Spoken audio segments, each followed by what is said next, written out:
just by listening, you have given them an opportunity to get something off their chest. Sort of like karate black belt, and 10 years in at this stage, she can kick the holy bejesus out of me. One of the difficulties I think a lot of people have is that when somebody else tells them to do something, they kind of go, who do you think you are to tell me to do this?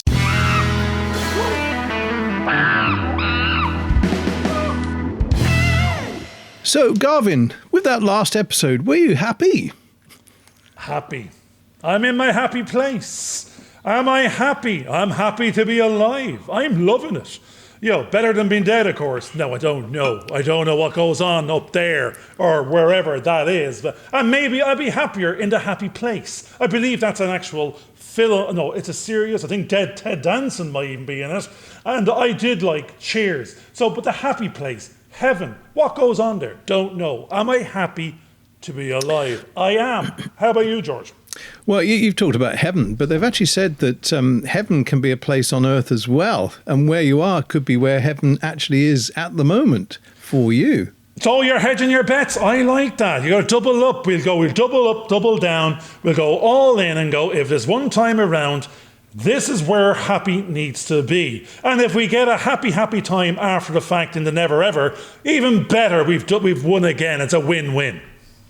I think the interesting thing is that what we have to define what makes us happy. When do we feel happy? And most of us, well, in my situation, I'd say I feel happy when I feel as though I've achieved something, or I'm having a good conversation with the family or the wife. And really just being in the moment is being happy quite often, where we just get to enjoy what's going on in the now. The language there is feelings. Have you got any feelings, Garvin? How do you feel? I feel sad. I feel glad. I feel happy. I feel happier. So you're also saying, so it's feelings, emotions. How do we feel? And did we feel? How would we like to feel? So there is a past, future, and present tense of it. We'd like to have that emotion or that feeling on a regular basis. I'd rather be happy than sad. Maybe sadness has its points when someone passed away and we mourn that moment and that legacy of. But we were happy when they were alive, and we happy they had a good time. We're sad in the sense we're going to miss them, but we look forward to seeing them again, and we believe in the afterlife. But are we happy as a norm, as an amount of time basis, based on being the opposite, being unhappy? I don't want to be unhappy for any reason. I want to be in a state of happiness. I want to, and we may have to earn that or do something for that. And it's conversations, it's feelings, it's doing things for other people, for ourselves. It's states and moments in time, and it's what you do with them. Well, the interesting thing is that if we need to feel them when we're unhappy to be able to contrast of when we're happy, because if we were happy constantly all the time, I think we'd get quite bored. So you do need, it's like a wave. There's an up and a down. So you have to have the troughs and the peaks as you're going through the whole thing. I think now, that might be a roller coaster ride of emotions. I'm going up and down like a God knows what, don't care. Say we're on that eternal, curve up. Or not a curve, I should say, incline. So I'm happy. And tomorrow I'm happier, and the next day I'm happiest, and then after that I'll be happier again. And it's like saying you're winning the lottery every day and going, I'm getting happier and happier and happier, and it's even better, I'm earning more and more and more. And I'm going to explode with happiness because I'm now the word content. You go, at what level of happiness might you be content? Is that enough happiness? Are you just so lucky that you don't have any sadness? Well, the main thing I think is that, well, the unhappiness, if you're happy and you see that everybody else is around you is unhappy, then you have to start to kind of consider whether are your actions what's causing them to be unhappy. And then that's where your social interaction becomes quite important, because if you're noticing other people aren't happy because you're spending more time doing whatever it is that you want to do to be happy, and they're being left out of the picture. And I think that's where that's a different question. You said, am I happy? I'm happy. Now that you just said, am I happy? And you wanted to be followed by, are you happy too? That's a whole different question. It's now there's two of us. One is happy, one is unhappy. I have a lot of happiness, you've less. Do you want me to give me some of my happy to you to make us both happy-ish? You go, it's a sharing the love, is what by the sounds of it is. Share out the happiness that we're all happy. One of the things that you find is that if you're aware of other people and that. Somebody talked to me about a flame, like a candle flame. If I've got a candle and there's a flame in it, and someone else comes along and I give them, I'm not giving half my flame. My flame stays the same, but they take a little bit of flame and go off, and they're happy that they've got their little bit of flame now. And if you're lighting fires, you're a pyromaniac, is what it sounds like. But then the other thing is that if you're lighting so many candles, the place gets brighter and brighter as brighter. You've not lost anything from your candle. But you might then start seeing in that dark cave the ugliness that's in the corner as a result of shining a light on it. It's not for everyone to be happy, because if everyone has the same level of happiness, then all things are equal, and then society falls apart, because there's no up, no down, no weak. There's no. I mean, that's Star Trek. Everyone's happy, but no one wants to be the unknown new crew member that doesn't make it at the end of the episode. You know he's on the firing line. He's the first one against the wall. As soon as he turns up and sees the three main players, he goes, I know my time is up. So I don't think we're going to find this state of everybody is going to be happy. No, I think your circles. Within, you can't save the planet. Yeah. Yes. No, you can't save them within reason. I think no, and I think if we each have our own circle of connections, and quite often, if you're just totally happy, and someone contacts you and says, look, I've got a problem, and you say, look, just go away, I'm happy, you're not happy, we'll just leave you to it. You never know where that could actually lead them. But if you are in a position where, well, actually, I'm happy enough, and within my happiness, I'm quite content to talk to them, listen to what their issues are, and maybe through listening, because you don't actually have to say anything, sometimes it's just by listening, you have given them an opportunity to get something off their chest, and they can then become happy. I'm going to say, I'm hearing you, George. I'm hearing you. And if for the audience, if there is one out there, what George is saying is, Garvin, listen. If you listen to other people, you might learn something. You might hear something. You might hear through the noise what the problem is and what they're really saying and what they're really asking. And they're not ringing you to say they're happy and how are you. That might be the hello, but underneath the current might actually be, I'm happy, being me, but they're not happy. They seem happy. They want to be happier. There's something else going on. And I had a little bit of that sort of experience yesterday. I was on 2 calls with 2 totally different friends, or like from my childhood, that I hadn't spoken to possibly in 30 years, or well, intermittently, but just having a long, deep conversation. And we just found ourselves both at this time in our lives where major events are happening for each of them, and a major one for me as well. I think there's nothing happening in my life, I'm happy, but this is a major event with myself and George. We're going through this transformation, this change, this journey of learning and exploring and actually it's under the heading of, I wasn't happy, I'm only realising that I didn't even know that, and that's what was going on, and now I am more happy. I'm happier in my skin, just being me and finding my voice. But with these calls, I was more about me. I didn't, not even saying anything or not. But what I heard from them in the undercurrents and undertones was they're not happy. On the external ego side of things, they have trappings of wealth, and they've got they're successful in their jobs.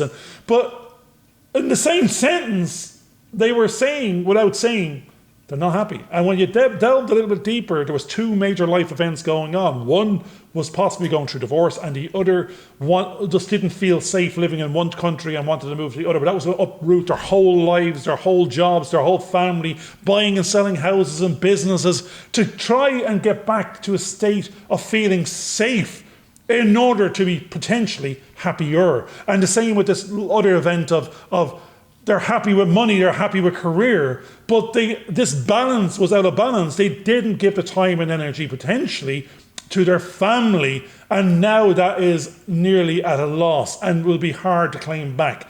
And this was what I was hearing versus what was being said, if that made sense.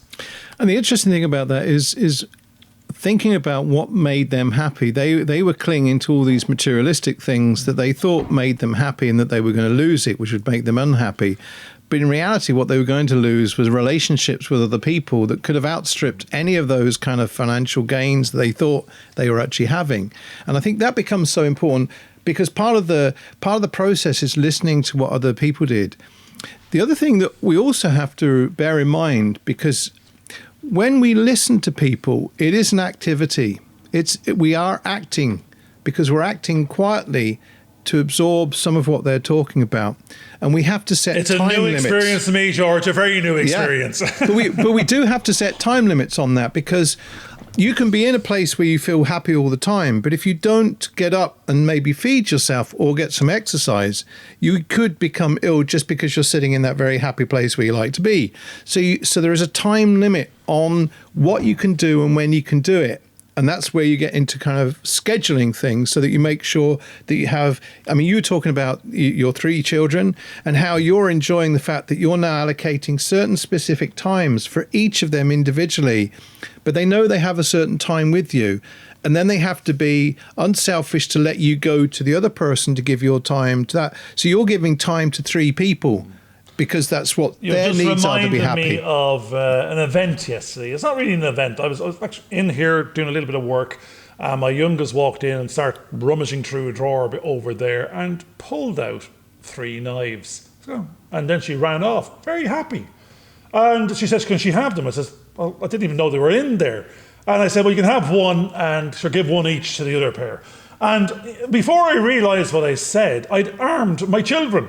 I'd armed one with a commando knife, one with a Swiss Army knife, and the other with a samurai sword dagger. And where they emanated from was from literally 35 years ago, me as a teenager going on a transition years or journey to Italy. And I bought these 3 items with my money then, and they're quite expensive then for the time. And I had them all through my youth, and until I had children, I put my childhood toys away into a drawer. Then now my children have come back and opened the drawer and opened it back up, and they're running around armed to the teeth in the house.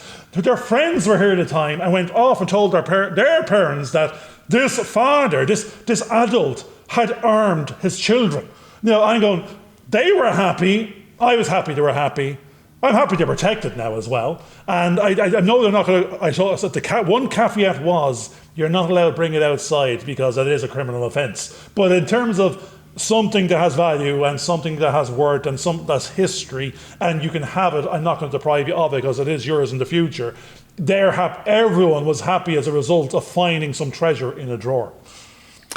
Yeah, the difficulty there is that by arming your children, they can be easily disarmed and the item could be used against them. So it's not an easy thing. You're forgetting, George, that my daughter is one belt off kickboxing black belt and one belt off sort of like karate black belt, and 10 years into this stage she can kick the holy bejesus out of me.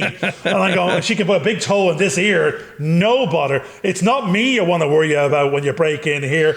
It's the 16-year-old. It's the 16-year-old. And now she's armed. She don't worry about getting disarmed and unarmed. But the weird thing about armed and unarmed is, that's the thing, is you don't need arms. You don't, and I'm not talking about the ones you're waving with. I'm not talking about the ammunition and the armaments or whatever they're called. It's more, we get disarmed with our feelings and our emotions, and people take us by surprise.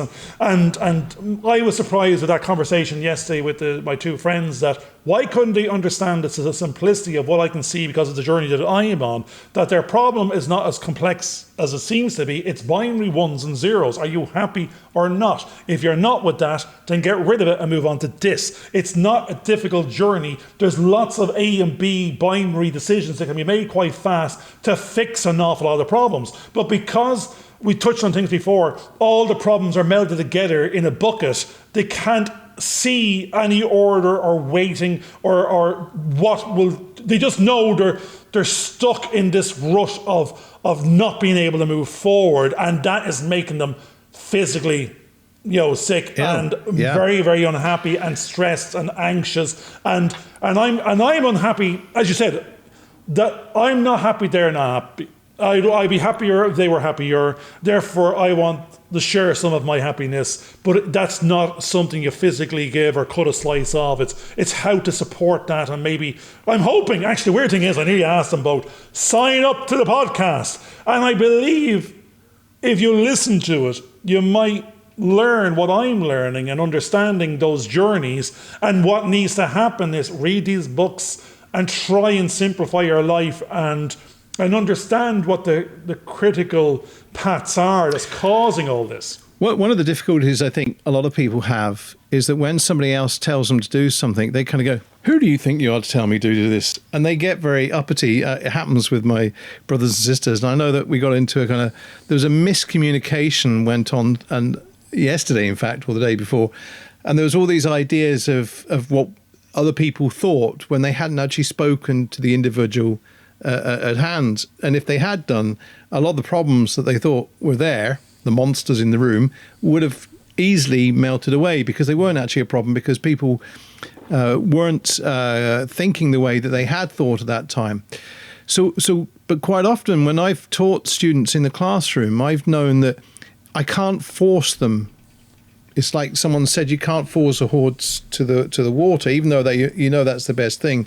They have to discover it themselves. They have to realize themselves that's what they really need.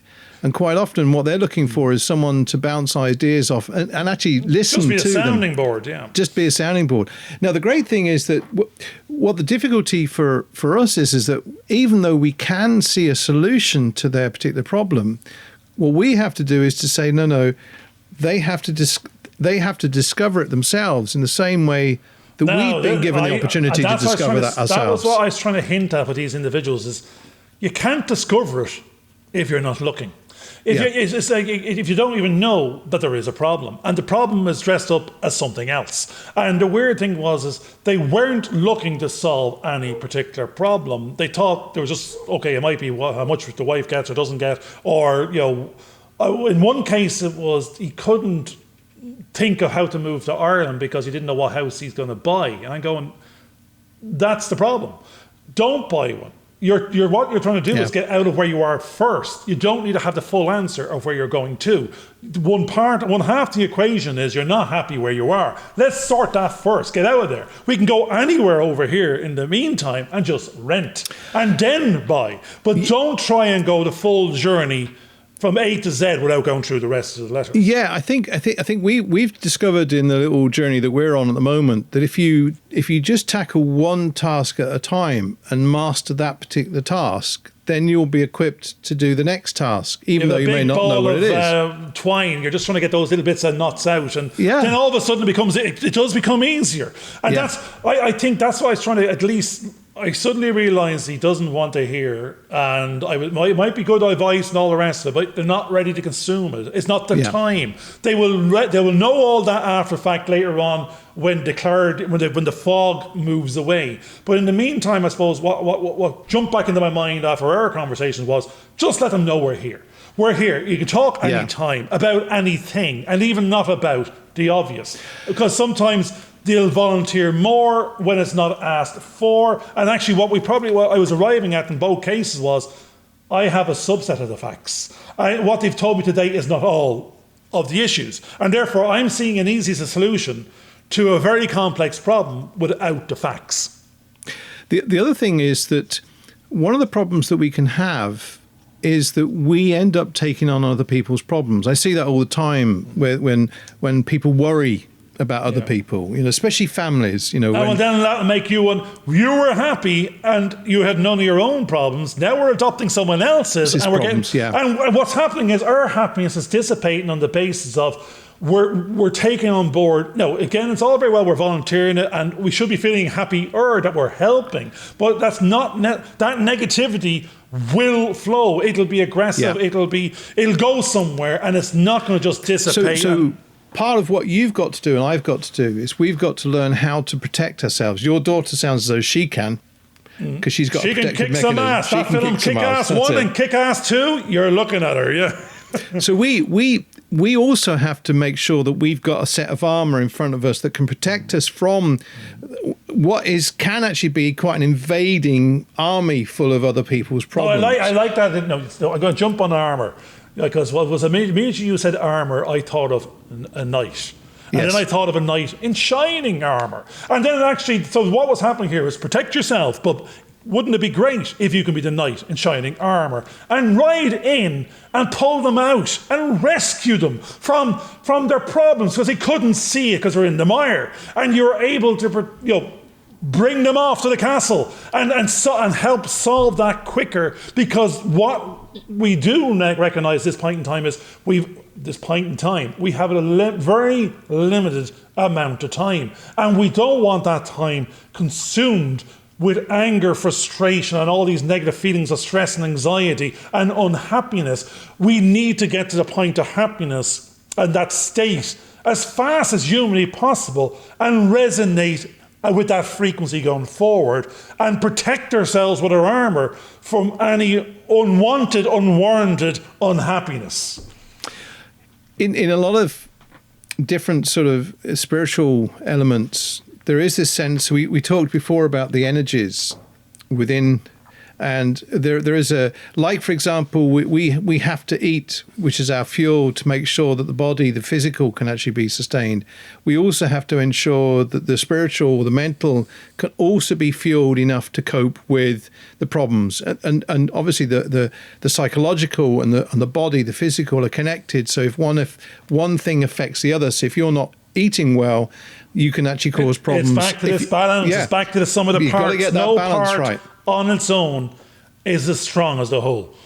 And so we have to be careful of who, like we've talked about the crazy makers that suck your time away from you. And these could be two distractions. And actually, one thing that I'll give, this is an interesting little synchronicity, or the second chap knows the first chap and had just chatted to him and actually pointed out that be careful, Garvin, for what you ask for, because you might actually get it, and it's not your responsibility to take on that history or those problems. That's that individual's. And so where you're finding your happy space, it's now got, like you said that word, they're not the vampires, but they're the crazy makers. Crazy makers. It's not the person's crazy. It's just they have their own problems. They're not yours. Now, the law of giving and taking, and within Chopra's universe, is we want to give happiness to others. We want to share what we have, and the more we give, the more we get back. And wouldn't it be great if everyone was as happy as I am? And we don't want anyone we know to be unhappy, and therefore we feel we have empathy with them. And that's where I'm finding the spiritual myself is going, he's not looking for my money. He's not looking necessarily for my time. He didn't ask for my help, but he is there and he's ringing more often. So is it a cry for help? And am I hearing what's going on? Can I help, but not to the detriment of my happy space? And the other thing is, if you have given out a certain amount of information that could lead them in a certain direction, that's you sowing the seed. Yeah. And that may be enough that will actually solve the problem. They've got to take the action. This is the yellow brick road. They've got to go on the journey. They got to get the slippers on, and they got to go sort of tip-top dancing down that road. Their Oz is out there. They got to go through the forest. It's not for us. They got to go through the forest and come out the other side, and they have to learn along the way. They have to get the mindset, they got to get the heart, they got to get the courage to do it, to go, because this actually in both cases is a set of different styles and types of journeys with different weightings under the heading of family and life events, which are quite traumatic at the best of times. Now, I know that in what I'm doing at the moment, I'm enjoying the production process of what we're going through. But one of the things I'm also noticing is that I'm not getting the balance right, because I can get quite exhausted by putting so much energy into what I'm doing and not monitoring the fact that I need to put time constraints on how long I spend doing something. And we all get into that. We enjoy what we're doing and we're feeling quite motivated. And we begin to realize that a film is a certain length of time because that's the package that you get. And you feel a lot of joy if you've had a good story that you've been told, but there comes a time when you have to move away. So there's a right time for doing certain things, and then there's a wrong time. And the problem is that if you get hooked or addictive to that happiness, you can actually cause more and more unhappiness for yourself because you're just getting locked into that. That's and the unhappiness is really the excess that other people, you're not sharing your time in a proper way. Sorry. No, but I'm just remembering what you said there, and both of these calls were like that, what's that thing again? The crazy makers. Crazy maker. They both interrupted in the middle of, let's say, my work schedule yesterday, and the calls were 4 hours long in the middle of the day. But one was, didn't cry for help but didn't want an answer. The other was, I had to sit there and well, no, not had to sit there. I actually enjoyed it because it was nice to be thought of, and then the story was volunteered further and deeper, and it went on longer than I thought. But I had other things planned. I had planned to do work like we were talking about, to document our descriptions on our podcast, and there's a good bit of work to be done. And I found myself, listening to friends from the past that are always being friends, because the strange thing is with these great friends, it's out of sight, out of mind. You step back in, there could be a 10-year gap, and it's like you turned around and ordered a second pint, they never left. That's the type of friendships you have. You don't need to be seeing them, you just take up where you left off. But life, in terms of their personalities and what events have happened, is what's different. In all of our heads, we think we're all 18 years of age and we're going to the nightclub. But we're all married with children and in houses and businesses across the planet. But we're still the disco dancing divas of 1985 in our heads and in our spirits, in the real us. That's who the friends are. These three souls wandering around that recognize each other. But what's different is the dressed up egos and history of time and how it affects us all and our levels of happiness and stress and everything else. But the one thing I took from it was they affirmed to me without saying anything that actually I'm very lucky, I'm very, very happy. And when seeing them, I realised I was jealous, not knowing why I was jealous. And I'm not anymore, because I was jealous of maybe money or a success, but not the balance. And I think all of us went on different journeys, but we came back to the common point of we're all human and we don't even know what we're looking for. And what we're all looking for is happiness, but most of the time we don't recognize it when we see it or even have it. One of the things that's quite interesting about all this kind of process that we're going on, because we were talking about how long, we've got the crazy makers that can't come in. And one of the things I've noticed is that when you are feeling happy about something, say you get an accolade for something, you've worked really hard, you suddenly get an accolade.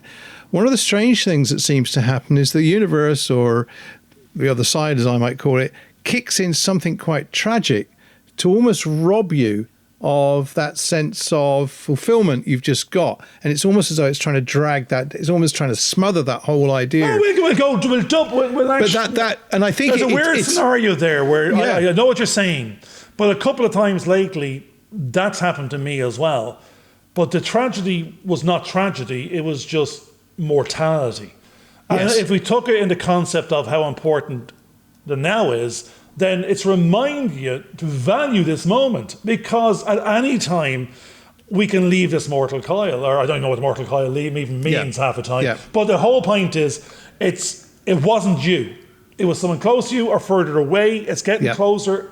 You won't know when it is you because you'll already be gone. But in the meantime, it could have, the uncertainty principle and all the rest, it could have been you. It could have been.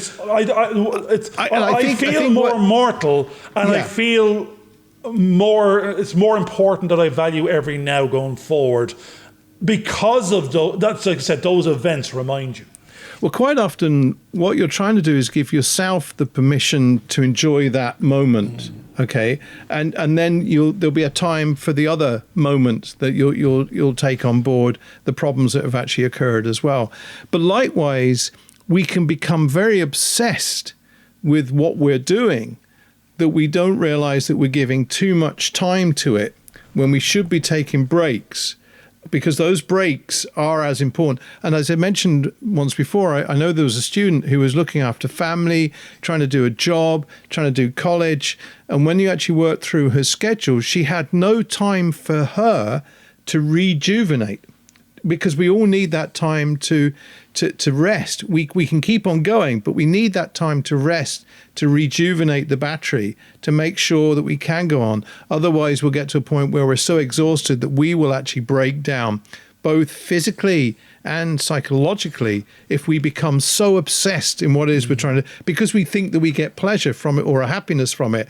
We need to know when is the right time to start and to stop. I agree with that. Now, many a time that I thought I might be happy, but my wife might not be happy. But because I'm so happy and I don't even pay attention, I don't know that they're not. And the same with the children, or same with something else. It's like you said, it's great if everyone was happy. We might already make that assumption that if you're happy, everyone else must be. But that's where you start going, well, why am I happy? Well, I'm happy, I'm rich, I'm famous.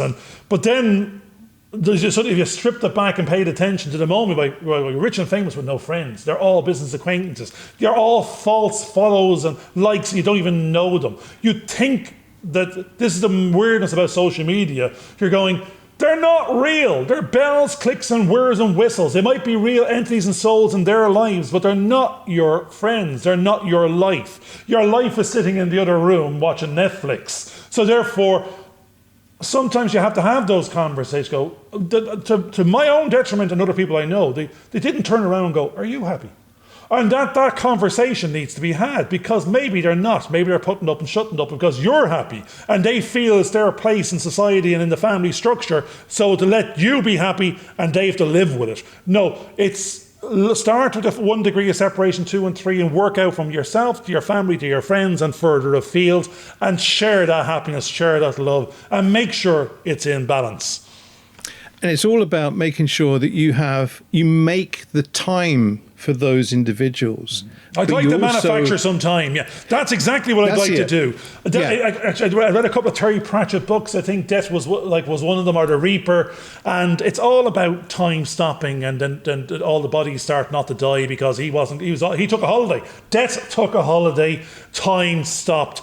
No one died. But we can't manufacture time. We can only move it around. We can't even borrow it. No, we can borrow it from A, but pay back B. So I do take what you're saying. It's not make time, it's prioritise it. Or allocate the time that you have a fate. But it's limited.